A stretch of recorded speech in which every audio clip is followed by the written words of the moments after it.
सुमित्रा जी अपनी बहुएं और बेटी के साथ रहा करती थी। वैसे तो सब साथ में हंसी खुशी रहते थे, लेकिन ननद के रहने से उन पर कुछ कुछ पाबंदियाँ थी।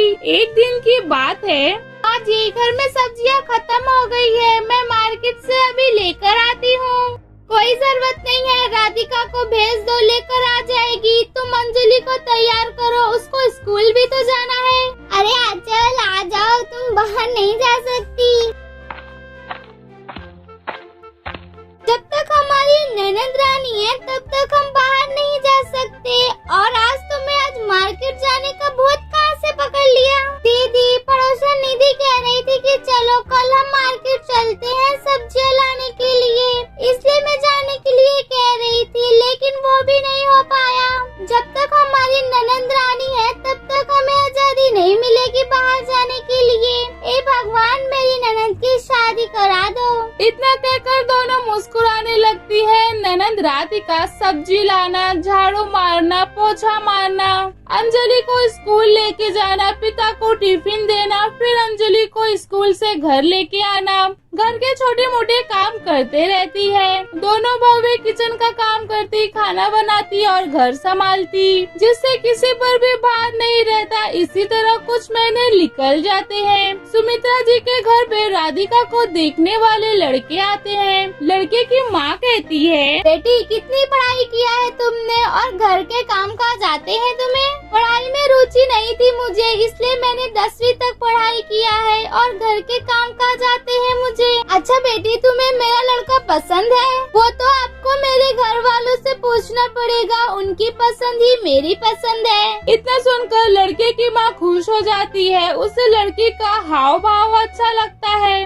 दोनों तरफ से शादी तय हो जाती है। कुछ ही महीनों के बाद राधिका की शादी हो जाती है। राधिका के ससुराल जाने के बाद दोनों भाभियाँ आपस में बात कर रही थी। दीदी, अब तो राधिका अपने ससुराल चली गई, अब तो हम पर कोई पाबंदियाँ नहीं रहेगी। हाँ छोटी, सही कह रही है तू, अब हमें कोई रोकने वाला नहीं है। अब माँ जी को कौन बताएगा कि हम उनके पीछे से घूमने जाया करती हैं। दोनों जेठानी देवरानी खुश हो रही होती है, उनके ऊपर कोई नजर रखने वाला नहीं था। माँ जी, मैं मार्केट से सब्जियाँ लाने जा रही हूँ। ठीक है भाऊ, चले जाओ, लेकिन सारी सब्जियाँ ध्यान से लेके आना। देवरानी आंचल मार्केट चले जाती है। जेठानी दिव्या अपने बच्चे के साथ सो रही होती है। आंचल अपने पड़ोसन के साथ मजे से मार्केट करती है और सब्जियाँ लेके घर आ जाती है, लेकिन उसे याद आता है कि उसकी बेटी अंजलि के स्कूल 10 बजे की होती है और अभी 9:30 बज चुके हैं। आंचल गुस्से से अपने जेठानी के कमरे में जाती है और कहती है, दीदी, आप अभी तक सोई हुई हो, सब्जियाँ लेकर भी आ गई मैं। अब चाय नाश्ता तो बना सकती हो ना? आखिर मैं क्या क्या करूँ? सब्जियाँ लाऊं, चाय नाश्ता बनाऊं, या फिर अंजलि को स्कूल के लिए तैयार करूँ? बताओ, तो इतना गुस्सा क्यों हो रही है? ये सब तो रोजाना करती है। और अंजलि की स्कूल सुबह 10 की रहती है, इसके लिए तो जल्दी उठा करती है। रोहन की स्कूल तो 12 बजे की रहती है, इसके लिए मैं आराम से उठती हूँ। अब आंचल को समझ में आ रहा था कि ननद राधिका सुबह जल्दी उठ के उसके लिए सब्जियां लाने जाया करती थी। आंचल चाय नाश्ता बनाती थी और अपनी बेटी को तैयार कर लिया करती थी। जब तक राधिका सब्जी लेकर आती थी, फिर अंजलि को स्कूल छोड़ने भी चले जाया करती थी। लेकिन अब सारा काम उस पर अकेले पड़ा हुआ था। लेकिन आंचल को अब सारा काम सुबह का अकेले ही करना पड़ता है। वो फटाफट सब करने के बाद अपनी जेठानी के पास जाती है और कहती है, दीदी, मैं अंजलि को स्कूल छोड़ने जा रही हूँ, आप घर को देखना।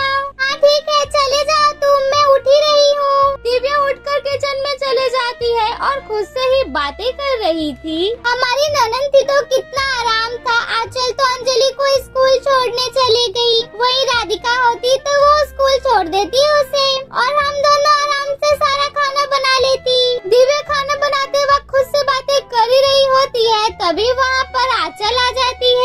दीदी, मैं आ गई हूँ, बताओ क्या करना है? छोटी, खाना तो मैं बना ही रही हूँ, तू बाहर की साफ सफाई देख ले। जेठानी देवरानी दोनों अपने अपने कामों में लग जाती है। दोनों काम करके थक जाती हैं और सोफे पे आके बैठ जाती हैं। जेठानी थके आवाज में कहती है, अरे आंचल, तुमने तो कहा था कि ननद के चले जाने पर हम पर पाबंदियाँ खत्म हो जाएगी, लेकिन यहाँ तो सब कुछ उल्टा ही हो रहा है। हाँ दीदी, सही कह रही हो, हम दोनों तो एक ही दिन में थक गई बुरी तरह से। ननद होने से हमें बहुत सारे कामों में मदद मिलती है। किसी ने सही कहा है दीदी, जो चीज हमारे पास होती है हम उसकी